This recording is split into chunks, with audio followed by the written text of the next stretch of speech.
Okay, good afternoon. So we're starting today the Torah reading of Parshas TISA. And as the Torah reading continues, as we'll soon see how it develops, this week's Torah reading as it covers one of the cardinal sins that the Jewish people have done, something that we still talk about, and the repentance for it is still today, as the day of Yom Kippur was given as a repentance for the sin of the golden calf. And that's what our discussion today will be about, as we're soon going to see.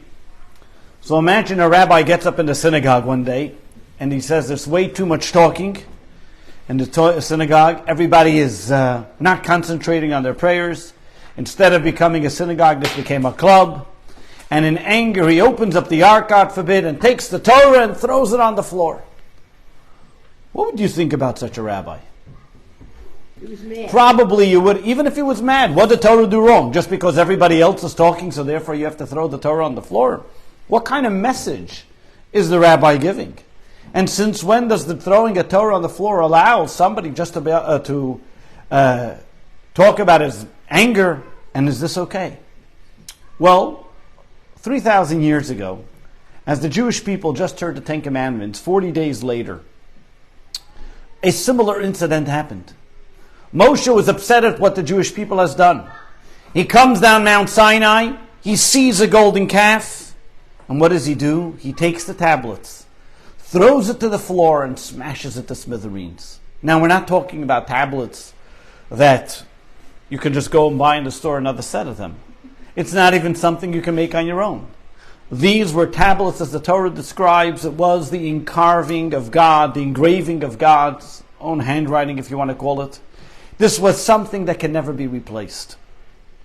What is this, and what kind of example is this for the educator par excellence, the teacher of all teachers, Moshe Rabbeinu, that in a time of anger or being upset or because what the Jewish people are doing, you should go and be destructive? Destroy something which is irreplaceable? So what we're going to talk about today is why Moshe made that decision, what that decision was a lesson all for, and why he did that, and what was the purpose for it. And we will see today that in fact that Moshe was teaching the Jewish people then, and for every generation, a lifelong lesson. Something so important in life. We're talking to people who just heard God's word himself. There was no other nation that was able to see the miracles and miraculous events like the Jewish people at that time. And still in all, not even 2 months later, 40 days later, they're already rebelling against what God said. Moshe taught them a lesson of how, and what does it mean, and how that it seemingly that until now, everything that was being told to them, everything that they experienced, went in one ear and out the other, or barely even one ear. But he taught educators and teachers and parents and people for generations of how you can actually make sure that what you teach makes an impact. What you try to implement makes an impact. And that is, as we're going to see, how many times an educator, a parent, a teacher, as long as they're there, as long as they're hovering, if you want to call it, helicopter parents or helicopter teachers, they'll do the right thing. But what happens when they have to make their own choices? And that's when the time you see, has your education helped? This is when you grow to be a mature human being. Education is not just withholding people of choices. Education is not just hovering over a person and making sure that wherever they are, they're going to be making the right choices. Education means that even while they're on their own, they'll still come to make the right choices and do the right thing. There's a book that talks about the idea of chocolate, and somebody how you educate your children and the different types of things and different methods of, if you want to call it, incentives that you can give. And sometimes the greatest incentive for a child to do the right thing is when a parent says one of the most difficult words children don't want to hear, which is no, which is giving them the opportunity that you're no longer going to be this helicopter parent. You're going to be there. You gave them the guidance. You gave them the handbook. And now it's up to them to make the right choice. This is something which, in every time and every place, as it gets more difficult to see it, and in every situation. There's a very famous saying that the sages have told us, Ein bal hanes makir b'nisay. At times, a person who goes through a miracle in life doesn't recognize the great miracles that they've gone through. We sometimes go through different periods in life and we're upset about it and we hold grudges and everything else. And sometimes it takes a little bit of time for us to realize why we went through that episode of life, that episode of life in fact was the most teaching moment for us and the greatest lesson we could have learned, and that's what made us mature and made us greater for who we are. And this is what we're going to talk about today and what Moshe was talking about to the Jewish people. There's an interview that was recently published with a soldier by the name of Eitan Ariel, who was a paratrooper. And after 4 months of being in Gaza, he came out and he started describing of the feelings that he's gone through and the emotions that he has. And he says, Simchas Torah Eve, we were called to go to Kfar Aza, the village of Aza, to be able to make sure that there were no terrorists any longer in any of the homes. Before we're going to go in, the commanders told us that we got to clear out the homes so that the rabbinate, chief rabbinate, and the rabbis can come in and take out the bodies and bring them to proper burial. They told us that you're going to be going into the village, and in the village we don't know what we're going to find. There can be many terrorists still roaming around. There can be different things you'll never seen before in your life. We made 2 columns, 2 lines, quietly, step by step, going into the village. And in my mind, all I can think about was the Yom Kippur prayer, praying to God, to you is my only desire, to you is what I give my soul and my spirit, to you is what I give my entire being. All of us at that moment recognize that we're going on a life-altering mission. A mission that may cost our lives, but a mission that we decided that we want to have a connection with the Almighty. He says, after October 7th and after the Simchas Torah event, we came to the definition and to the recognition that we have a choice. Nobody is forcing you to do it. And all of us came to that conclusion to have that connection with God because that's the choice that we made.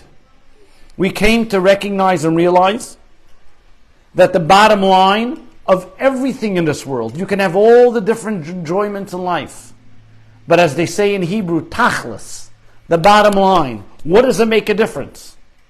Is what is my connection with Hashem? What is my connection with God? I want to be able to be alive, to be able to serve God.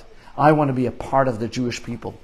I don't want to be sitting on the fringes. I don't want to be on the peripherals. I want to be an active part in the community of God.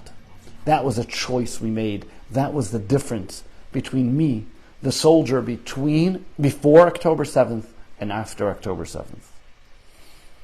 As difficult as the time is that the Jewish people are going through, one thing it has brought an awareness to, it is that Jewish people made a conscious decision to be part of the Jewish nation. Jewish people are making a conscious decision to be a proud Jew. As difficult as it is, but it came to such a crossroad where it's no longer that I'm just go by the ways and do what everybody else is doing. We need to actually make that decision, that choice. And that choice is what makes us mature, gives us strength and stamina to stand up for who we are and what we do. This, in fact, is also why the miracle of Purim is such a great miracle. It's such an abundance of joy and is one of the greatest holidays celebrated on the Jewish calendar. Because as we're going to learn today, the miracle of Purim is a time that symbolizes where the Jewish people made a choice that they want to be part of the nation of God. Is that they're not going to be part of Haman. They're not going to be part of Achashverosh. They made a choice that they were willing to give up everything that they had only to be part of the Jewish people. And because they made that choice is what made them who they are and the greatest nation that we are today. And when the Jewish people make a choice, it gives us, so to speak, a rebirth, a rejuvenation, a better understanding and appreciation to who we are. And with this, we can now go a little bit deeper in understanding what we're talking about in this week's Torah reading. So let's start from the beginning, where this Torah reading takes us to. This Torah reading, in fact, if anybody takes a quick reading in this week's Torah reading, you'll notice that the first two Torah readings, first two aliyahs are very long, and then the other ones are very small. And the reason is because we first talk about the sin of the golden calf, and the only ones that get called to the Torah by the sin of the golden calf are somebody from the tribe of Levi, as they are the ones who did not participate in the golden calf. So we don't want to push blame on somebody particularly, and then afterwards everybody else gets that the following aliyahs. But as well as we find in this Torah reading, the last vessel of the construction of the tabernacle, about the spices and the oils that were made in the tabernacle, as well as the sin of the golden calf, and how Moshe petitions God for the forgiveness of the Jewish people, and ultimately bringing down a second set of tablets and the absolute forgiveness that the Jewish people were given. So let's start from the beginning. The beginning meaning on the 7th of Sivan, Moshe goes on, 6th of Sivan, Moshe goes up to Mount Sinai to receive the Torah. God gives the Jewish people the 10 Commandments with all the grandeur, the lightning, the thunder, the sound of the shofar, and all of the 10 Commandments, one of them being, do not have any other gods. Moshe leaves after the Jewish people hear the 10 Commandments. Moshe tells the Jewish people goodbye. He says, I'm going up to the mountain. This was in the early hours of the morning. And he says, I'll see you in 40 days. The Jewish people see Moshe's going to go up to the mountain, no food, no drink, like an angel of God going up to the mountain to receive the teachings of the Torah, the details and the laws that he was then going to articulate and teach the Jewish people. 40 days later, Moshe's not down. It's the 16th of Tammuz. Moshe still did not come to the mountain. What happened here? There was a problem in miscommunication. Moshe said in 40 days, not counting the day that he went up the mountain. The Jewish people said, one second, he went up the mountain early morning. Why can't we count this day? So day 40 comes. It's afternoon. Moshe's still not down. It's the evening. Moshe's still not here. Amongst the people that were there, if you recall, when the Jewish people left Egypt, there were a group of people called the irreversible. These were Egyptians that were so amazed by the great miracles that God did, and they decided to convert. Moshe said, hey, we lost about 80% of the Jewish people in Egypt. Let's get some more Jews. If they want to convert, what's wrong? And he takes them along. However, these people were not influenced by God in a way that they saw God's greatness. It was only because of the miracles, and they didn't want to drown in the sea maybe. And therefore, any time there was an issue or a question or a debate in God's faith, they were the first ones to make a ruckus. In this case as well, the people of the Erev Rav decided, hey, what happened to Moses? What's going on? Where is he? He's not coming. He said 40 days. It's already 6 o'clock. He's still not down here. They didn't know about Jewish time. That was the problem. They were converts. But the bottom line is, he's still not coming. They believed Moshe died. Especially, he went up into the mountain. No food, no drink, no kiddush. How is he going to make it down here? There's nothing here. So he's not going to survive. He definitely died. And if he died, then we need to find another leader. Who's going to take us through the land, through the desert? To make matters worse, the Satan who wanted to play with the Jewish people's minds made an image of Moshe's coffin, if you want to call it, in the heaven. And he shows that Moshe's dead. So the Jewish people believe that Moshe's gone. Now again, because they did not have a proper understanding and communication of what day Moshe was actually supposed to come back down from the mountain, they believed that Moshe was gone and nothing was left of them. And at this point, they said, you know what, we got to find another avenue to connect and communicate. We need to find another leader, and they were going to look for another god. Hur, who was Moshe's nephew, Miriam's son, at the time, tried calming them down and said, listen here, if he was able to get us out of Egypt, make the 10 plagues, get us through the Red Sea, wage the war of Amalek, he doesn't necessarily need food for 40 days. He's probably okay. Let's leave it up to him. Let's wait a little bit for him to come down. But as you can imagine, in the ecstasy of all the excitement that was there, they were not listening to him. Not only were they not listening to him, according to many opinions, they killed him. Aaron, who said, listen here, my nephew, who's younger than me, had no influence, and wasn't able to fight them off, let me try another tactic. A delaying tactic. He says, you know what? What's the hardest things for Jews to do? Part with their money. Everybody bring your jewelry. Bring your jewelry, bring your gold, bring your silver, we'll figure out what to do with it. Now the women did not give their gold or silver, their jewelry with it, nor did the children. The men brought all the gold. He put it in a handkerchief, and he threw it into the fire, hoping that to distract them, they'll go look for it, something else would happen. And unfortunately, all of a sudden, a big golden calf came out. Why a golden calf? So the Talmud explains there are two opinions. One opinion is that the Erev Rav who was there still had the black magic that they knew from Egypt, and they made this golden calf because it was even breathing. Another opinion was that there was a fellow by the name of Micha, who, when Moses left Egypt and took the Jewish people out of Egypt, one of the criteria were that he had to take the coffin of Joseph that was in Egypt. The Egyptians who believed that Joseph was a miraculous and blessing for Egypt took Joseph's coffin, made it out of metal, and sunk it into the Nile River.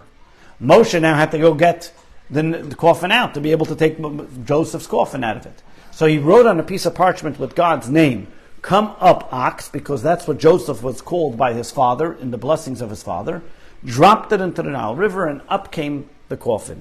There was a fellow by the name of Micha who grabbed that piece of parchment and took this same parchment and threw it into the fire, and therefore out came a golden calf. What happens at the same time? While this is all happening, Moses is up on Mount Sinai and God says, we got a problem. What's the problem? Down below, on earth, your people did something wrong. They went to another God. They gave up on you coming. And God tells him, you got to go down because look, your nation that you took out of Egypt has went to the side. Hasn't done something properly. Moshe comes down, sees the golden calf. Not only does he see the golden calf, but he sees the Jewish people dancing around it, making sacrifices and doing all terrible things around it. He says, is this the people I took out of Egypt? Is this the people that want to get the Torah? Impossible, I can't give it to them. Takes the tablets that that God gave him with the inscription that God gives written on it and throws it to the bottom of the mountain and breaks it. Now you listen to the story, and the story has so many questions. Questions on God, questions on Moshe, questions on the Jewish people. What's going on over here?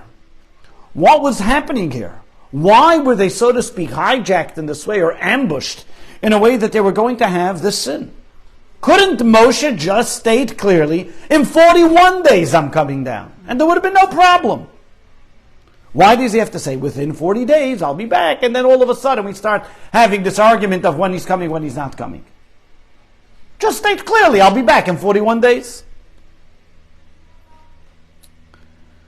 Not only that, this is not a justification for the Jewish people to go and take another God. Just literally 40 days ago, you heard it from God himself. No interpreter, nobody else was an intermediary. You, the Jewish people, standing at the foot of Mount Sinai, you barely went that far, and you're already going with another God. In the words of the Talmud, it's like a bride having an affair under the chuppah. Right where you were heard that God said, don't have any other God, you're already going having an affair with another God. The Kuzari, when Rabbi Yehuda Halevi writes his book in a question answer of a great king who asks all these different questions about the Jewish people, and thereby he goes to answer his questions, and that's why it's a very fascinating book. Talks about laws, philosophy of the Jewish people. And the Kuzari, the king of Kuzar, asks Rabbi Yehuda Halevi the same idea question. He says, you make yourself, the Jewish nation, so great, so wonderful. What's with you guys? You just heard the 10 Commandments. And literally 40 days later, you go and serve another God. And then, our third question, which this is going to be our discussion today, is Moshe. Okay, Moshe. You come down the mountain, you see the Jewish people, you're upset about what they did, and then what do? What's your reaction? You throw and you break the luchos, the tablets that God gave you. Rashi, the commentary, brings a Talmudic phrase that this was a certain type of giving up hope for Moshe. That why did Moshe throw it down from his hands and throw it to the floor? He said, listen here. God gave a commandment of the Paschal offering. He says one who serves idolatry cannot even bring the Paschal offering. Over here, all of them served idolatry and they're giving up the entire Torah. I'm going to give them the Torah? If they can't even do the Paschal offering, how can I give them the Torah? How can I give it to them? Okay, fine. You don't want to give it to them? Don't give it to them. But why do you have to break it? Go back upstairs, say, God, I'm sorry. Return it. Did God not have a return policy? What was the problem? Why couldn't he return it? Or if he wasn't going to return it, let him go put it aside, put it in his tent, until the Jewish people behave, and once they behave, he'll give it to them. Or once they realize what he did wrong. But why does he have to break it? Rabbeinu Bechaya, one of the great Spanish commentators in the time, about 1,000 years ago, asked the same question. What made Moshe decide to break the tablets?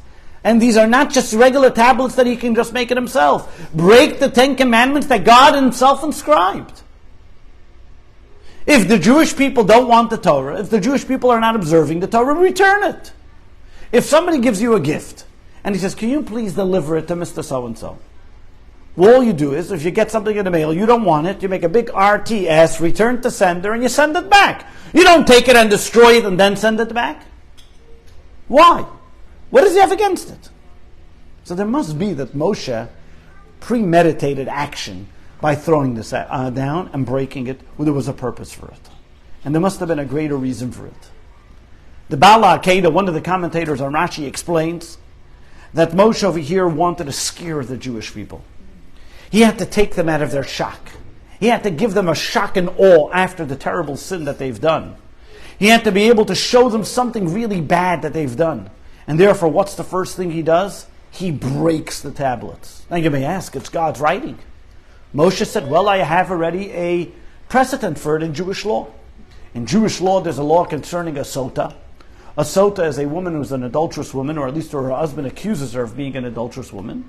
The Torah tells us that he can take this woman to the holy temple, and God says, take my name, write it on a piece of parchment, put it into a liquid that then gets erased, and the woman has to drink the potion to see if she was truly adulterous. That means you're taking God's name and erasing it.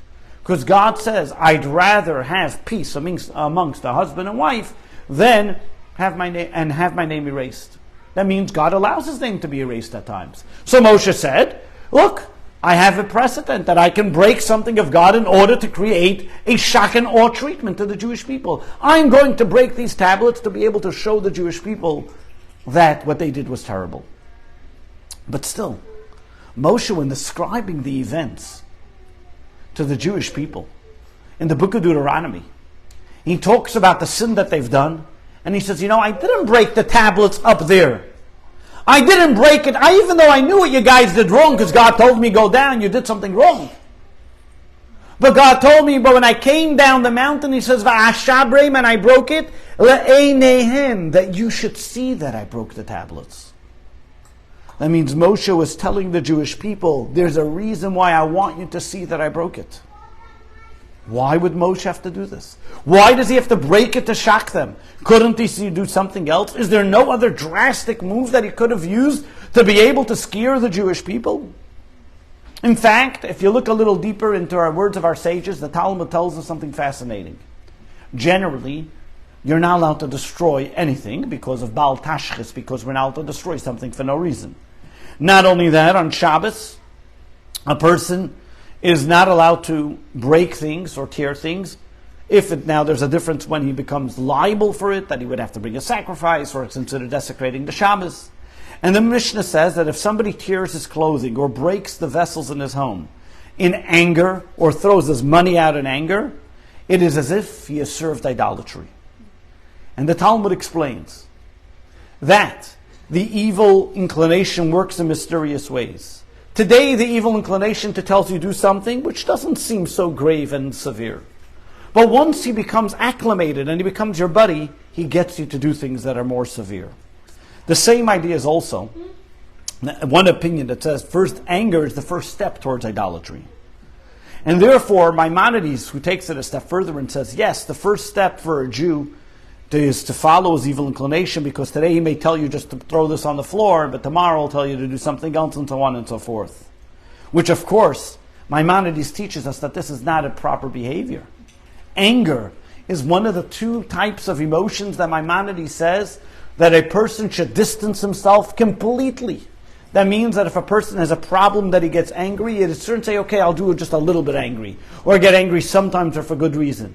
That means even though there would be good reason for some times, as it says in the Mishnah, that at times it is important that an educator or a parent should show that they're angry to be able to put a certain sense of fear into the students. However, he doesn't recommend getting angry, because anger, one who angers, is as if they serve idolatry. Why? Because why are you getting angry? Because your ego is touched. Somebody hurt your ego. What is ego? Ego, by definition, is idolatry, is the greatest form of idolatry, because it's all about you, nothing else, not about God, not about anything else in life, and therefore you're getting so upset because somebody angered you. And therefore you're getting angry, and therefore you're throwing this tantrum, or whatever it may be. Now, if we see how severe and terrible it is to get angry, can we say that this is the reason what Moshe, the master, educator, and teacher of the Jewish people, was doing? Was he getting angry? Was he throwing a tantrum, and that's why he threw the luchos to the floor? Absolutely not. Especially by the fact that this could have caused the greatest desecration of God's name. Maybe it wouldn't have worked out the way that the Jewish people would have been inspired. Maybe the Jewish people would have said, okay, good, you broke it, we're done, we're good, we're free, we don't have to keep it. Why was he so convinced it was going to help the Jewish people? That means when Moshe was doing this action of breaking the tablets, it was premeditated. He knew it would have a proper effect, and the effect that he wanted. That means this was an action that was purposely done in a special way. Many times we've explained before that the reason why Moshe broke the tablets was because he wanted to save the Jewish people, as Rashi explains in other places, that the very fact that this was like a marriage contract, the Jewish people and God were getting married, by him destroying, so to speak, the marriage contract, so therefore there was no liabilities that the Jewish people had towards God, and with this he saved the Jewish people. Today we're going to look at another angle, and looking at what was the real purpose of Moshe breaking the tablets. Many times, one of the most challenging things you can have with teenagers is them sleeping in, not feeling responsible to wake up on time. So one time this parent tells me about their teenager who's having a problem. As many times as they try waking them up, nothing helps. I can pour the Negelwasser, spray them with a fire extinguisher. They're sleeping until 2 o'clock in the afternoon. It doesn't help. So I said, you know what? This is what we're going to have to try to do. You're going to have to stop waking them up. The night before, you'll give them a little warning. And you say, listen here. At 9 o'clock, I'm going to come to your room and I'm going to wake you up. That is the one and only time I will wake you up. After that, you're on your own. The first day, the kid sleeps in until 2 o'clock. The second day, the kid sleeps in until 11 o'clock. And the third day, the kid was waking up on his own already. What happened? What changed? When Moshe saw the decline of the Jewish people, he realized that over here we got to do something different. There's something wrong in this education. The old method of education, the old methodology is no longer working. We have to do something completely different to be able to wake up and educate this child properly. And that is, make the child responsible. Until now, all they were doing was receiving. All they were doing was getting. Hashem gave them their physical, their spiritual, anything they needed. There were miracles in Egypt, there were miracles in the sea. They saw the giving of the Torah, they saw everything that was around them. But that didn't change them.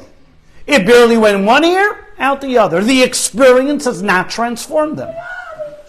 But when Moshe came down, he comes down the mountain, and he sees a golden calf.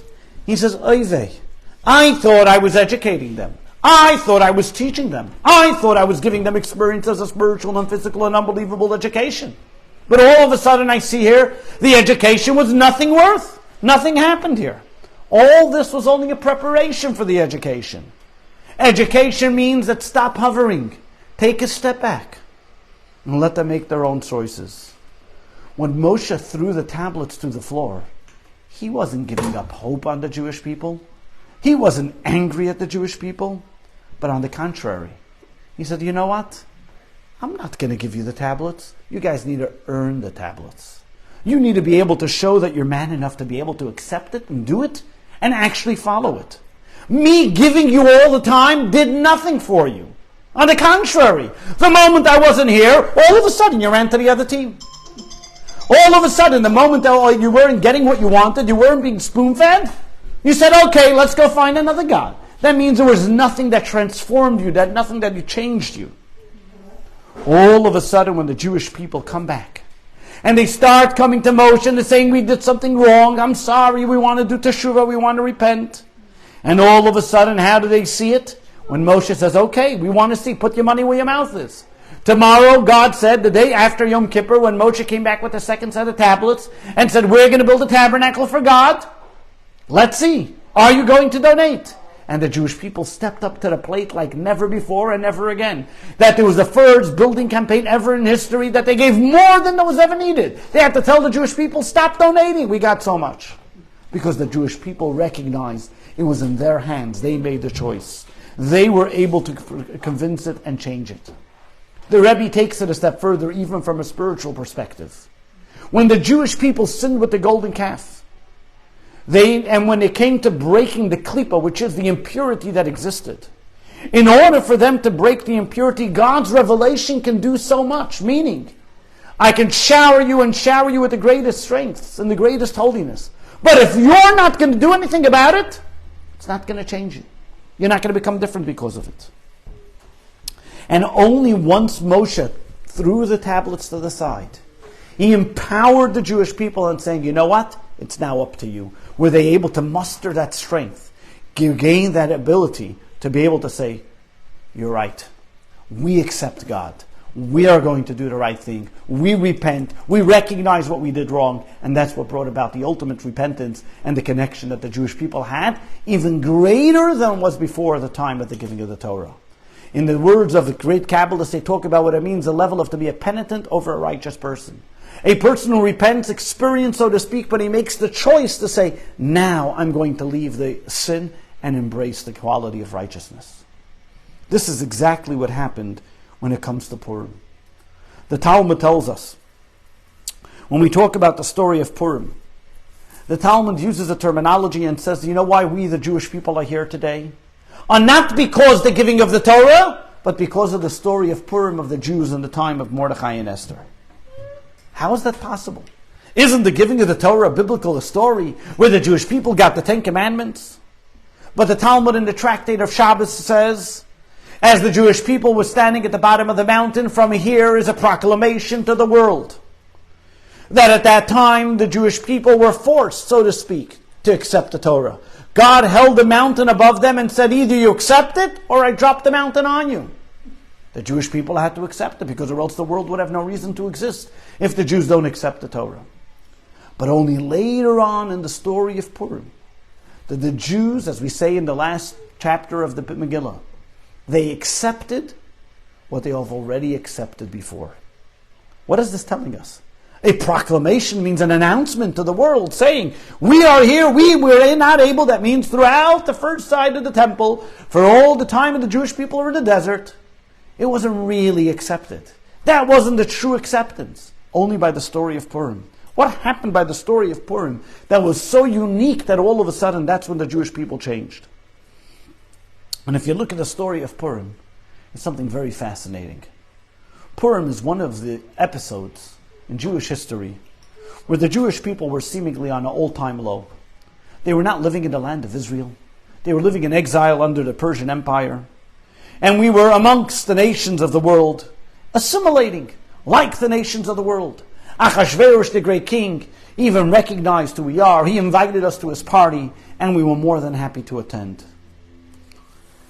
The story of Purim shows the assimilation of the Jewish people so deep that even God is not even mentioned in the entire 10 chapters of the Megillah. This was a dark concealment, spiritual concealment for the Jewish people. But then, within the greatest of darkness came the greatest light, the greatest holiness, the greatest miracle. A miracle that we say is a proclamation of the existence of Jewish people today. Esther calls the Jews. She announces, Jews, we got to get together. Mordechai gathers the Jewish people, and the Megillah says something very fascinating. Go and gather Kol HaYehudim, all the Jewish people that were there. The Megillah continues to say that Mordechai did exactly what Esther said, that he gathered all the Jewish people. There was not one Jew left behind. By the story of Passover, only 20% of the Jews came out of Egypt. The other 80% stayed in Egypt. They got killed. because they didn't believe in going out of Egypt. By the story of Hanukkah, Mount Tisio, he didn't have all the Jews with him. He only a small group that joined the Maccabees. But over here, by the story of Purim, every single Jew came. Mordechai called, everybody came. In the darkest of times, in a time where you see the greatest concealment, it is when the soul of the Jew is ignited that everybody responds. While by Shavuos, the Torah was given to us. We didn't choose to get the Torah. It was given to us. By Pesach and Hanukkah, some have chosen maybe not the greatest choices. But by Purim, we made the right choice. Purim is the festival that we celebrate the right choice, the great choice that the Jewish people made, not because it was imposed upon them, not because they were forced, but because they out of their own desire to connect to God. The first Chabad Rebbe takes it a step further, and he says, you see within the words of the Megillah, you see this unbelievable choice that the Jewish people made. When Moshe says he wants to wipe out the Jewish people, what terminology does he call the Jewish people by? The nation of Mordechai. Why? Because, why did he decide to attack the Jewish people? Because Mordechai would not kneel and bow. He had an enemy. Enemy number one was Mordechai. And therefore, he says, anybody that associates with Mordechai, we're going to wipe out. And what did all the Jewish people do? Say, we're going to associate with Mordechai. That means we will not kneel and bow before Haman. We are happy and proud to be part of Mordechai. Any Jew at that time could have said, you know what, Mordechai, he doesn't represent the Jewish people. What do we need Mordechai for? They all could have went to Achashverosh and said, Achashverosh, you see, we came to your party, we pay our taxes, we are good citizens of Persia, don't listen to this old Jew, at that time Mordechai was pretty old, who just doesn't bow to Haman, just get rid of him and we'll take care of things and life will be good and we'll be landy and everything will be fine in the city of Persia. But they didn't do that. They all came and said, Mordechai, we want to be connected to Mordechai. We want to be part of the nation of Mordechai. Because Purim, that's why Purim became one of the most important holidays. Because at that time, what started when Moshe broke the Ten Commandments, broke the tablets, continued and came to its height by the story of Purim, by the decree of Purim. That's when the Jewish people were able to reach the highest level of actually sanctifying God's name, where they had opportunities to give up in God, so to speak. And they said, no, we are embracing godliness. We are going to choose God over all the different things that are there. That's why we celebrate. How do we celebrate Purim? That we become inebriated, that we don't know the difference between Baruch, Mordechai, blessed is Mordechai, and cursed is Haman, because we now know that, because we reach such a high level, a level which is beyond knowledge, a level which is beyond understanding. This is what Moshe did by breaking the tablets. He gave them the opportunity to recognize that they can make a choice. And that's why when we read about in the continuation of the Torah reading, we talk about when Moshe goes back up the mountain, and he writes the second set of tablets, comes down on the mountain the second time on Yom Kippur, tells the Jewish people, Salachti kidvarecha, God has forgiven you. And God has forgiven you, but he comes down the mountain. The Torah finishes this week's Torah reading by telling us his face was glowing with light. It had horns of light. That's where it came, the whole myth that Michelangelo makes the horns, because it says there were rays of light coming, which rays in Hebrew means kerem, which can also mean horn. And he had to put on a mask to talk to the Jewish people. But why only by the second set of tablets did this great light come to him? If the first set of tablets, he was up on Mount Sinai as well, why didn't he merit to the first set of the great lights, this great rays of lights by the first set of tablets? Why only by the second set of tablets? Only on Yom Kippur when he came down the second time? Rabbi Yosef Soloveitchik says the following explanation. He says something very fascinating.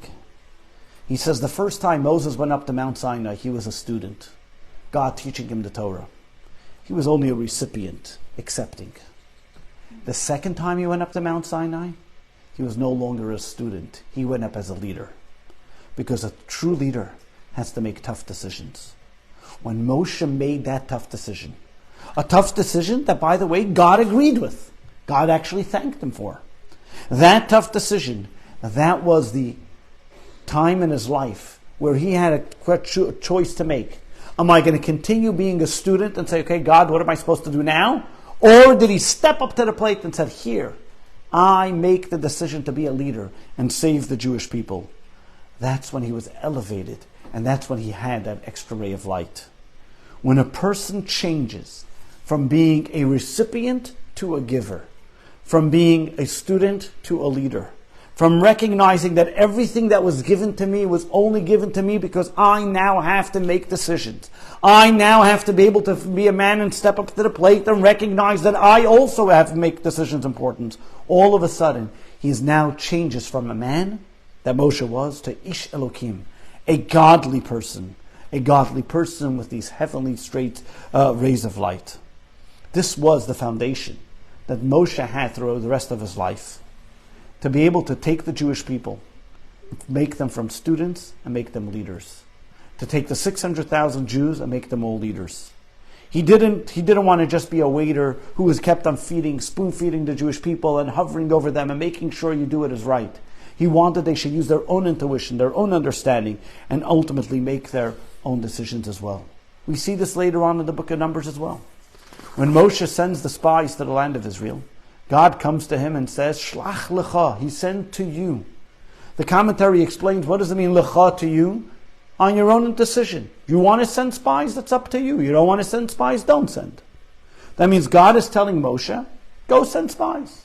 Now, what did Moshe do? He said, I'm going to send spies. Why did Moshe send spies? If God is not telling you to do it, in other places God told him, gather to me, come to me. Over here, God's telling him to go and do it. If you imagine you go ask your teacher, should you do something? And he says, do whatever you want. What does he think? What do you think you're going to do? Probably not. Because he says, do whatever you want. As if he doesn't want to take responsibility, why would I do it? But what happens? Moshe sends the spies. He sends the spies, and we see what happens. They come back. They give a bad report. And the Jewish people end up wandering in the desert for 40 years. But here's the funny thing. One of the spies that were saved, who came back, was Joshua. 40 years later, he comes into the land of Israel. Jericho has to be conquered. What does he do? Send spies. Hello, didn't you learn from a mistake 40 years ago that doesn't work? But what does he do is the same exact thing. Is he trying to make the same mistake happen again? But the Rebbe explained something very interesting. There was not a problem, was not the sending spies. The problem was the mission that they did, or the message that they came back with. In fact, that was the actual obligation. They should send spies because God wanted they should be leaders making their own choices. Should we go into the land of Israel? What was the mistake? The mission.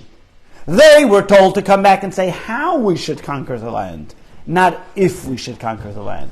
And instead, they came back to say if we should conquer the land. When Joshua sent the spies 40 years later, he made sure to clarify the mission. Your mission is not if we should conquer Jericho, it's how we should conquer it. And that's why the terminology that's used when they sent the spies, it says people of trade, because what they went for was to see how to conquer the land, not if.